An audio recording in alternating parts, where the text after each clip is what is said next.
ایک رحم دل بادشاہ اپنی رعایا کے ساتھ نیک سلوک کرتا تھا۔ وہ امور سلطنت میں عدل و انصاف کے تقاضے پورے کرتا اور غریب پرور بادشاہ تھا۔ رعایا بادشاہ کے نظام میں امن و سکون کے ساتھ اپنا وقت گزار رہی تھی اور بادشاہ کی لمبی عمر کے لیے ہر وقت دعائیں کرتی تھی۔ بادشاہ کی عادت تھی کہ وہ عام آدمی کے بھیس میں لوگوں کے درمیان گھل مل جاتا اور لوگوں کے مسائل سے واقفیت حاصل کر کے ان مسائل کا فوری حل کرتا۔ ایک دن بادشاہ عام آدمی کے بھیس میں اپنے وزیر کے ساتھ محل سے نکلا اور قریبی بستی میں لوگوں سے ملاقات کے لیے چلا گیا۔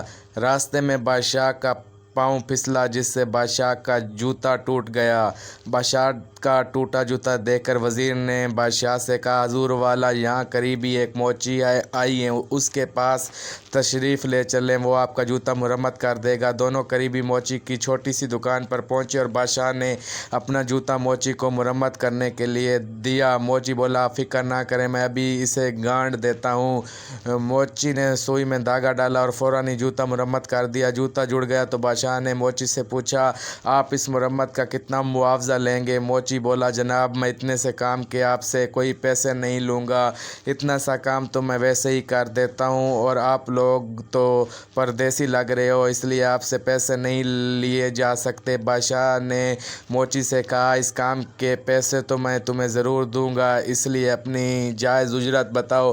موچی بادشاہ کی بات سن کر سوچ میں پڑ گیا کہ اس کا اس کام پر تو صرف دھاگا صرف ہوا ہے اور بس، تو اتنے سے دھاگے کے وہ کتنے پیسے طلب کرے۔ پہلے اس نے سوچا ایک سکہ مانگ لیتا ہوں، مگر پھر خاموش رہا اور کچھ سوچ کر بولا، آپ کو جو پیسے مناسب لگتے ہوں وہ اجرت دے دیں، میں رکھ لوں گا۔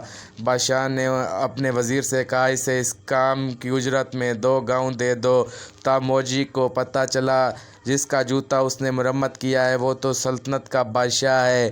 موچی بادشاہ کا انتہائی مشکور ہوا اور دل ہی دل میں اپنی دانائی پر خوش بھی ہوا کہ اگر ایک سکہ منہ سے اجرت مانگ لیتا تو کبھی اسے اتنا بڑا انعام نہ ملتا۔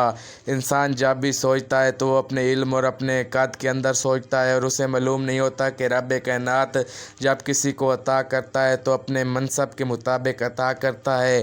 اس لیے بزرگ کہتے ہیں کہ نیکی کا کوئی عمل اس لیے نہ کرو کہ تم اس عمل کے بدلے کوئی پھل حاصل کرو، کیونکہ پھل دینا مالک کی مرضی ہے اور وہ جسے چاہے بے حد و حساب دے دیتا ہے۔ اللہ تبارک و تعالیٰ سے دعا ہے کہ اللہ تعالیٰ میں دنیا اور آخرت میں خیر کثیر عطا فرمائے اور نیک عمل کرنے کی توفیق عطا فرمائے۔